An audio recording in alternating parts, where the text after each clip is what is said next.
అందరికీ నమస్తే. ఎలా ఉన్నారో అందరూ. సో మొన్న రీసెంట్లీ మేమైతే కట్టమైసమ్మ గుడికైతే వెళ్ళాం. Near to the Shamirpet bridge దగ్గర పక్కనైతే ఉంటుంది. సో అక్కడైతే మేము మొన్న ఏమేమి చేసాం అంటే అక్కడ ఎలా జరిగింది, సండే రోజు అక్కడ ఎంతమంది రష్ ఉన్నారు అనేది వీడియోలో అయితే చెప్పాను. సో డీటెయిల్గా ఉంటుంది వీడియో అనేది. సో ఇంకా లేట్ ఎందుకు, సబ్స్క్రైబ్ చేసుకున్నారా మరి? అయితే లెట్స్ స్టార్ట్. సో మేము వచ్చిన 10 నిమిషాల తర్వాత అయితే బోనాలు అయితే వాళ్ళు తీసుకొచ్చేస్తున్నారు అనమాట. సో అదే డప్పు చప్పుళ్ళు అయితే ఉన్నాయన్నమాట మొత్తం. సో మేమైతే దర్శనం చేస్తున్నామని వెళ్తున్నాం, కానీ చాలామంది రష్ అయితే ఉన్నారు. పార్కింగ్ చేద్దామని అనుకున్నాం కానీ చాలా ట్రాఫిక్ జామ్ అయిపోయింది అక్కడ. సో నార్మల్గా మైసమ్మ అనగానే కొంచెం షిగాలు అవి ఇవి అయితే ఉంటాయి. సో ఆల్రెడీ మేము ఆ డప్పు చప్పుళ్ళకి అక్కడ మొత్తం హంగామాగా ఉండేది అనమాట మొత్తము. సో మేము దర్శనం చేసుకుని అయితే బయటకు వచ్చాము. సో మీకు లోపల ఎలా ఉంటుందనేది చూపెడతాను, మీకు ఇంకా ముందు చూపెడతాను. మీరైతే ఇప్పుడు వీడియో చూడండి.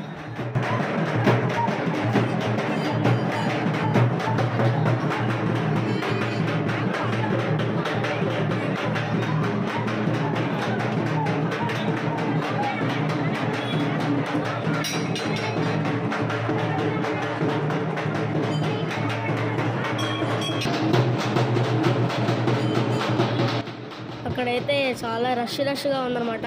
సో నాకు వీడియో తీయడానికి కూడా కరెక్ట్గా అయితే క్లారిటీగా అయితే నాకైతే నాకు చెయ్యి కూడా జరగడానికి అయితే అంత వీలుగా లేదనమాట అక్కడ. సో అలా అయితే ఉండింది.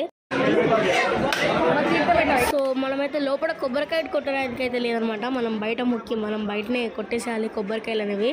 సో వాళ్ళైతే ఇక్కడ 45 రూపీస్కి అయితే అన్ని సామాన్ అయితే ఇస్తున్నారు. ముందర ఒక షాప్ ఉంటుంది. సో అక్కడ మీరైతే కొబ్బరికాయలు అన్నీ దొరుకుతాయి మీకు. సో ఇక్కడ ఫెన్సింగ్ అయితే ఉంది కదా, దాని మిడిల్లో అయితే బోనాలు అయితే తీసుకొచ్చి అయితే పెడుతూ ఉంటారనమాట. సో ఇక్కడ మొత్తం అయితే అప్పుడు ఫుల్ రష్గా ఉండేది, కానీ ఇప్పుడు కొంచెం తగ్గింది. మీకైతే నేనైతే చెప్పాను కదా గైస్, లోపడైతే చూపెడతానని చెప్పి. సో మీరైతే లోపడైతే చూడండి. సో ఇక్కడ కొంచెం ముందు జరుగుతాను చూడండి. సో ఇక్కడ అమ్మవారిని చూసినట్టయితే అక్కడైతే అమ్మవారు అయితే ఉన్నారు చూడండి. సో రోజుకొక డిఫరెంట్గా అంటే ఉంటుందన్నమాట అమ్మవారు. సో ఇక్కడైతే రోజుకు ఒక అలంకరణ అయితే ఉంటుందన్నమాట అమ్మవారికి.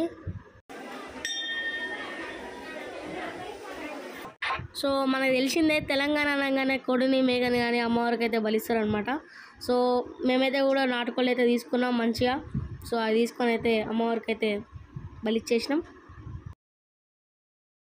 ఆ కోడి కట్టిప్పడానికి చాలా కష్టపడ్డాం అనమాట మేము.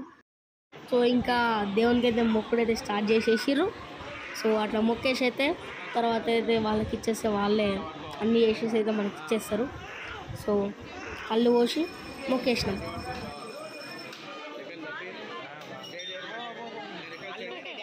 మామనేమో ఇటు పోయమ్మ అంటే వంతో వెళ్ళి పెట్టుకుంటుంది పైసలు ఇవ్వని చెప్పి. సో ఏం చేస్తాం,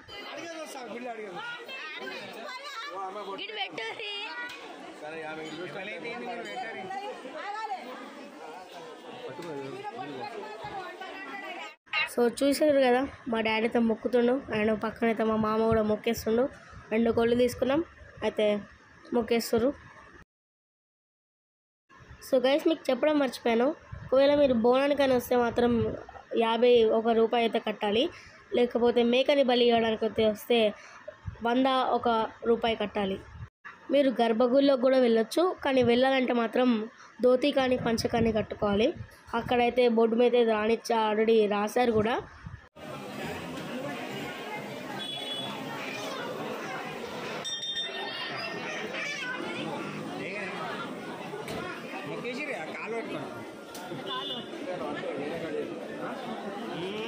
సో చూసారు కదండి వీడియో ఎలా ఉంది. ఆ రోజు ఆదివారం రోజు జరిగిన వీడియో అనమాట ఇది. సో అక్కడ చాలా రష్ ఉందన్నమాట. సో ఒకవేళ మీకు ఈ వీడియో నచ్చినట్లయితే లైక్ చేసి సబ్స్క్రైబ్ చేసుకోవడం మాత్రం మర్చిపోకండి ప్లీజ్. 2 నాటుకోళ్ళ కూర అయితే రెడీ అయిపోయిందనమాట. సో ఎట్లుంది, మన కట్టెల పొయ్యి మీద చేసినాం, మళ్ళీ నార్మల్గా అపార్ట్మెంట్లో చేసినాం అది కూడా. సో మా సాహసానికి ఒక లైక్ చేయరు.